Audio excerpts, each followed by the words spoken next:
حضرت امام زرقانی نے یہاں ایک بڑا خوبصورت واقعہ لکھا ہے کہ ایک دن حضور سیر کرتے کرتے مدنی زندگی میں باہر تشریف لے گئے. وہاں ایک قافلے نے پڑاؤ کیا ہوا تھا اور ان کے اونٹ چل رہے تھے. ایک سرخ رنگ کا اونٹ حضور کو پسند آ گیا.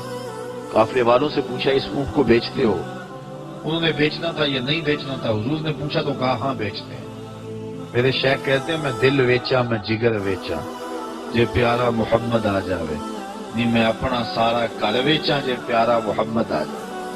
انہوں نے بیچنا تھا یا نہیں؟ کہا جی ہم بیچتے ہیں. اچھا کتنے کا بیچتے ہو؟ کہا جی اتنے کا. سودا طے ہو گیا. حضور نے فرمایا کہ میں کوئی تاجرانہ غرض سے تو آیا نہیں تھا کہ میں قیمت ساتھ لے کے آتا. میں تو سیر کرتا ادھر آ نکلا اور تمہارا اونٹ مجھے پسند آ گیا اور میں نے اس کا سودا کر لیا. ایسا کرو کہ اونٹ مجھے دے دو اور میں شہر جا کر کے اپنی اس کی اونٹ کی قیمت تمہیں بیچ دیتا ہوں. انہوں نے کہا میں منظور ہے. حضور نے اونٹ پکڑا اور چل دیے. اور جب حضور جا رہے تھے تو وہ حضور کو دیکھتے رہے اور جب آ کر قریب نظروں سے اوجھل ہو گئے تو وہ دلوں پہ ہاتھ رکھ کے کھڑے ہو گئے. تھوڑی دیر کے بعد سکتے سے جب باہر آئے تو ایک دوسرے سے پوچھنے لگے یار یہ شخص جو اونٹ ادھار لے گیا اس کا پتہ پوچھا تھا کسی نے؟ جب کسی کو نقد سودا دیا جائے تو اس کا عطا پتہ پوچھنے کی ضرورت نہیں ہوتی. اور جب کسی کو ادھار دیں تو یا آپ اسے جانتے ہو یا درمیان میں کوئی ضامن ہو یا کوئی چیز گروی رکھی جائے. اور کہا ایک شخص آیا تم نے اس کو اونٹ دے دیا اس کا پتہ بھی نہیں پوچھا. اس نے کوئی درمیان میں ضامن بھی نہیں دیا. تم نے کوئی شے بھی گروی نہیں رکھی اس کی. تو یار تم سب کی عقل پہ پردہ آ گیا. اس کا پتہ تو پوچھ لیتے. قیمتی اونٹ لے گیا. ایک بولا یار جب وہ باتیں کرتا تھا منہ سے پھول جھڑتے تھے. اذا تکلم رؤیا کالنور یخرج من بین ثنایاہ. کہا میں تو اس منظر کو دیکھتا رہ گیا. دوسرا کہنے لگا یار جب وہ جو ہے وہ مسکراتا تھا سامنے والے پہاڑوں پہ عکس پڑتا تھا.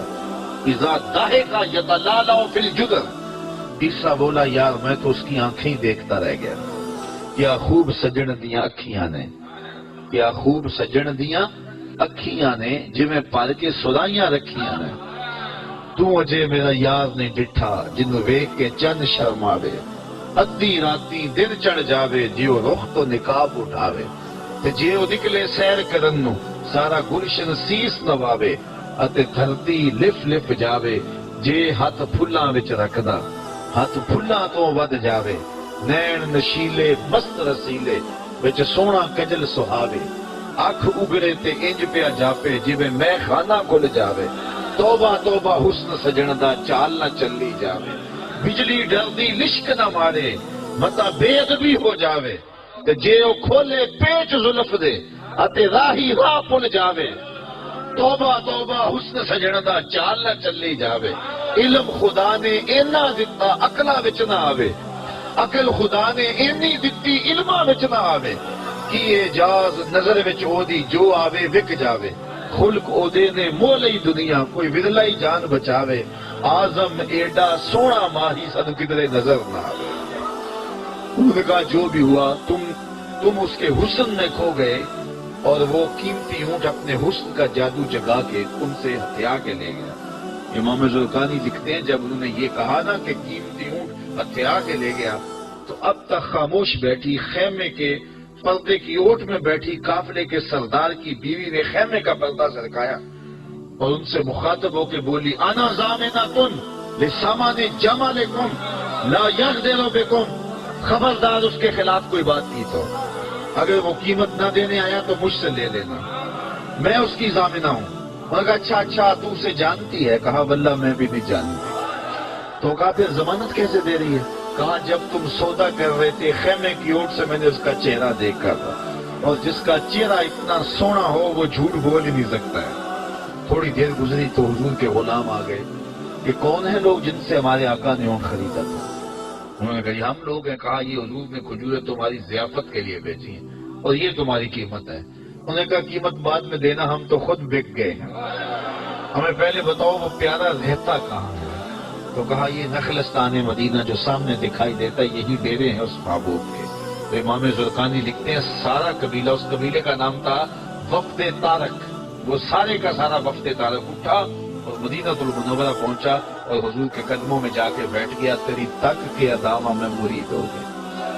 تو چہرہ اتنا خوبصورت تھا, اللہ اکبر, دیکھنے والے کہا کرتے ہیں اللہ اللہ، یاد آتا ہے خدا دیکھ کے صورت تیری۔ تو کسی سے اگر پیار اس لیے کیا جاتا ہے کہ وہ سونا بڑا ہے، تو پھر آؤ نا اس سے پیار کیجئے جو اتنا سونا ہے کہ پیر بہر علی بول کے کہنے لگے، مکھ چند بدر شاہ شانی ہے، متھے چمک دی لاٹ نورانی، کالی زلف تے اکھ مستانی ہے، مخمور مد بھریاں۔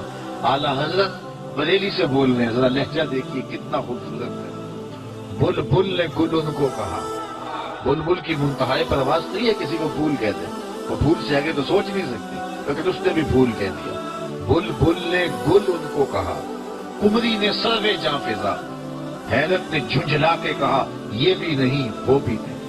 خورشید تھا کس زور پر، کیا بڑھ کے چمکا تھا کمر، بے پردہ جب وہ رخ ہوا یہ بھی نہیں وہ بھی نہیں۔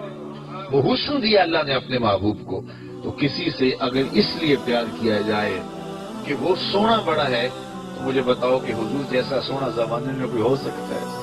اللہ اکبر، سارے حسن حضور کے قدموں سے پھوٹتے ہیں۔ اور مجھے اتنا اچھا لگتا ہے یہ شعر اعظم چشتی مرحوم کا، کہ اس نے پتہ نہیں کہاں بیٹھ کے یہ شعر لکھ دیا کہ سمجھا نہیں ہنوز میرا عشق بے ثبات، سمجھا نہیں ہنوز میرا عشق بے ثبات، تو کائنات حسن ہے یا حسن کائنات، تو کائنات حسن ہے یا حسن کائنات۔ تو اگر کسی سے اس لیے پیار کیا جاتا ہے کہ وہ خوبصورت بہت ہے، تو پھر بتاؤ حضور کے حسن، یاد حضور کے چہرے کا جمال اور رنگ اور شان، تو پھر حضور کا چہرہ ہے نا۔ حضرت میمونہ بنت کردم رضی اللہ تعالیٰ عنہ فرماتی ہیں کہ مجھے حضور کی زیارت کا شوق ہوا تو میں اپنے والد گرامی کے ساتھ حضور کی زیارت کے لیے حجۃ الوداع کے موقع پہ میں حج کے لیے گئی، اور حضور سواری پہ بیٹھے تھے اور میں اپنے والد گرامی کے ساتھ حضور کی قربت حاصل کرنے کے لیے اور حضور کی زیارت کے لیے پہنچا۔ حضور کے چمکتے چہرے پر نظر جم نہ سکتی تھی، اور میرے میں ہمت نہ ہوئی کہ میں حضور کے چہرے کو دیکھ سکوں۔ تو حضور سواری پہ بیٹھے تھے تو میں حضور کے پاؤں کو دیکھنے لگی۔ فرماتی ہیں کہ حضور کے انگوٹھے کے ساتھ والی جو انگلی تھی، اس کا قد باقی انگلیوں کی مناسبت سے لمبا تھا۔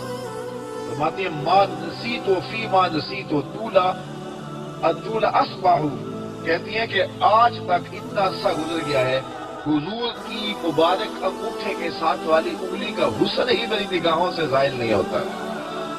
یار جس کی انگلی اور جس کے پاؤں کا حسن اتنا ہے، اس کے چہرے کی جمال کی کیفیت کیا ہوگی؟ وہ کسی شاعر نے کہا تھا نا کہ قدموں پہ جبیں کو رہنے دو، چہرے کا تصور مشکل ہے۔ قدموں پہ جبیں کو رہنے دو، چہرے کا تصور مشکل ہے۔ جب چاند سے روشن ایڑی ہے، رخسار کا عالم کیا ہوگا؟ جب چاند سے روشن ایڑی ہے، رخسار کا عالم کیا ہوگا؟ تو حضور علیہ الصلوۃ والسلام کے حسن اور حضور کے جمال کی وجہ سے اگر پیار کیا جائے، تو پھر مجھے بتاؤ کہ حضور علیہ الصلوۃ والسلام سے بڑھ کر کائنات میں وسیم کون ہو سکتا ہے، خوبصورت کون ہو سکتا ہے؟ تو اس لیے ہماری محبتیں اور ہماری عقیدتیں حضور کی بارگاہ میں دست بستہ حاضر ہوں۔ اب کسی سے اگر پیار کر لیا جائے تو اس پیار کے تقاضے کیا ہیں؟ بندہ جس سے پیار کرتا ہے اس کا کثرت سے ذکر کرتا ہے، اور یہ محفل میلاد اس عقیدت کا روپ ہے، محبت کے اس تقاضے کی تکمیل ہے۔ بندہ جس سے پیار کرتا ہے اس کا کثرت کے ساتھ ذکر کرتا ہے، اس کا جی چاہتا ہے کہ اس کا تذکرہ چھڑا رہے، اس کی باتیں ہوتی رہے۔ رومی علیہ رحمہ جنہیں اقبال نے اپنا مرشد مانا ہے، ان کا کمال یہ ہے کہ وہ تمثیل سے بات سمجھانے کی عادت رکھتے ہیں۔ وہ اس نقطے کو بڑی خوبصورتی سے سمجھاتے ہیں کہ کسی نے مجنو کو دیکھا کہ ریت کے اوپر لیلا لیلا لکھ رہا ہے، اس نے رک کے پوچھا یہ کیا کر رہے ہو؟ تو گفت مشق نام لیلا می کنم خاطر خود را تسلی بھی دہم، اس نے کہا اپنے محبوب کا نام لکھ لکھ کے دکھی دل کو قرار دے رہا ہوں۔ تو رومی کہتے ہیں کہ اگر مجنو کو لیلا کا نام تسکین دیتا ہے تو امتی کو حضور کا نام تسکین نہیں دیتا۔ اور میں تو کہا کرتا ہوں میں خانہ سہارا دیتا ہے نہ جام سہارا دیتا ہے، ہم کو تو مدینے والے کا ایک نام سہارا دیتا ہے۔ ٹھنڈ پڑ جاتی ہے سینے میں جب کسی کے لبوں پہ اس مبارک نام کا چراغاہ ہوتا ہے۔ تو جس سے پیار کیا جاتا ہے اس کا کثرت سے ذکر کیا جاتا ہے۔ میاں صاحب نے بھی اپنے انداز میں کہا ہے نا، جو کسی عاشق ہوئے تے گلوں سے نہیں کرتا، 100 مکر بہانے کر کے مرنے ہو سے مرتا۔ جب محبت کسی سے ہو تو پھر اس کا تذکرہ کسی نہ کسی بہانے چڑھا جاتا ہے۔ یہ نہیں ہو سکتا کہ طبیعت اچاٹ ہو جائے کہ یہ بات چھوڑو بھی نا۔ میں مختلف جگہوں پہ جاتا ہوں تو بعض لوگ پرچیاں دیتے ہیں جناب میلاد النبی کے ثبوت کے حوالے سے بھی کوئی بات کیجیے، تو میں کہتا ہوں کہ دلائل کی زبان میں ہمارے علماء بات کرتے ہیں اور کمال کر دیتے ہیں، لیکن میں کہا کرتا ہوں اپنے سادے لہجے میں، کیا حضور کے ذکر کے لیے بھی دلیل کی ضرورت ہے؟ کبھی ایسا ہوا ہے کہ پھولوں کا تذکرہ چڑھا ہو اور بلبل کہے کہاں لکھا ہے؟ بات شمع کی ہو رہی ہے اور پروانہ دلیلیں ڈھونڈ رہا ہو، اور یہ بھی ممکن نہیں ہے کہ بات سرکار مدینہ کی ہو رہی ہو اور امتی کو کسی دلیل کی ضرورت ہو۔ محب کے لیے اس سے بڑا سرمایہ کوئی نہیں کہ کوئی اس کے محبوب کا ذکر چھیڑ دے۔ تو محبت کا تقاضا ہے بندہ جس سے پیار کرے اس کا کثرت سے ذکر کرے۔ دوسرا تقاضا یہ ہے بندہ جس سے محبت کرتا ہے اس کا نہ عیب سن سکتا ہے نہ اس کا عیب دیکھ سکتا ہے۔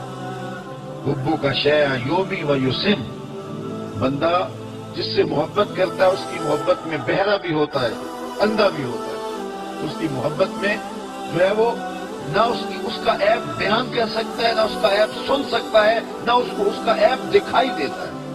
جہاں محبت پیدا ہو وہاں عیب نظر نہیں آتے، وہاں کمال نظر آتے، عیب ہو بھی تو نظر نہیں آتے۔ رومی علیہ رحمہ فرماتے ہیں، وہ اس کو بھی ایک تمثیل سے سمجھایا کہ بادشاہ وقت نے لیلا کو دربار میں بلا لیا اور کہا کہ تیرے حسن کا بڑا شعلہ ہے، تو نے ایک شہزادے کو حواس باختہ کر کے رکھ دیا، حتیٰ کہ اس کا تشخص اور نام بھی بھول گیا۔ نام تو اس کا کیس تھا نا، لیکن دنیا مجنون کے نام سے جانتی ہے۔ وہ کسی نے کہا تھا تیری محفل میں آ کے بدنام ہوئے، نگاہ زمانہ میں بے نام ہوئے، تو نے وعدہ کیا تھا بچھڑیں گے نہ ہم، تیرے ہی ہاتھوں سے نیلام ہوئے۔ تشخص تک مٹ گیا، نام تک مٹ گیا۔ کہا تیری آنکھوں میں کون سا جادو ہے کہ تو نے ایک شہزادے کو حواس باختہ کر دیا؟ مجھے تو تیرے میں کوئی کمال نظر نہیں آیا، تیرے سے زیادہ میری لوڈیا خوبصورت ہے۔ گفت لیلا را خلیفہ کاں توئی، کس تو مجنو شد پریشان و غوی، از دیگر خوباں تو افزون نیستی، گفت خامش چوں تو مجنو نیستی۔ بادشاہ نے بلا کر کے لیلا کو کہا کہ کون سا جادو ہے تیری آنکھوں میں؟ تیرے سے تو زیادہ میری لونڈیاں حسین ہے، مجھے تو کوئی کمال نظر نہیں آ رہا۔ تو لیلا نے 2 لفظی جواب دیا، گفت خامش، کہا بادشاہ چپ کر جا، چوں تو مجنو نیستی، تو کوئی مجنو تو نہیں ہے۔ دیدائے مجنو اگر بودے تو از تو عالم بے خطا بودے تو، تیری آنکھ مجنو والی ہوتی پھر تو مجھے دیکھتا۔ تو ہوشدار ہو لیک مجنو بے خودست، در طریقے عشق بیداری بدست۔ تو ہوش والا ہے اور مجنو ہوش کو چھٹی دے کے آیا ہے، اور اس کوچے میں ہوش کی پونجی چلتی نہیں ہے۔ تو رومی کہتے ہیں کہ اگر لیلا کو دیکھنا ہے تو مجنو کی آنکھ چاہیے، اور مصطفیٰ کریم کو دیکھنا ہے تو ابو بکر کی آنکھ چاہیے۔ اگر وہ نگاہ ہوگی تو کبھی ہو ہی نہیں سکتا کہ کوئی عیب دکھائی دے، اور یہ تو ذات وہ ہے جہاں عیب ہے ہی نہیں۔ محبوب میں تو عیب ہو بھی تو نظر، اور یہ وہ ذات ہے خلقت مبرئا من کل عیب، یہاں تو عیب نام کی چیز ہی کوئی نہیں۔ بلکہ میرے امام بولے وہ کمال حسن حضور ہے کہ گمان میں نقص جہاں نہیں۔ نقص تو بڑی دور کی بات ہے، یہاں نقص کا گمان بھی نہیں۔ یہی پھول خار سے دور ہے، یہی شمع ہے کہ دھواں نہیں۔ ہر پھول کے ساتھ کانٹا ضرور ہوتا ہے اور ہر شمع کے ساتھ دھواں ضرور ہوتا ہے، لیکن حسن رسول وہ پھول ہے جس کے ساتھ کانٹا نہیں ہے، اور وہ شمع ہے جس کے ساتھ دھواں نہیں ہے۔ تو جہاں محبت پیدا ہوتی ہے وہاں عیب ہو بھی تو دکھائی نہیں دیتا، اور جو میرے اور آپ کی آقا و مولا ہے وہ تو ہے ہی سراپا کمال۔ اللہ اکبر، ہمیں اس پہ ناز کرنا چاہیے کہ ہمیں حضور عطا کیے گئے۔ خدا کی قسم حضور کی ذات وہ ذات ہے، میں نے کتب میں پڑھا ہے 12 نبیوں نے آرزو کی ہے کاش ہم حضور کی امت سے ہوتے، نبیوں نے تمنائیں کی ہیں آرزو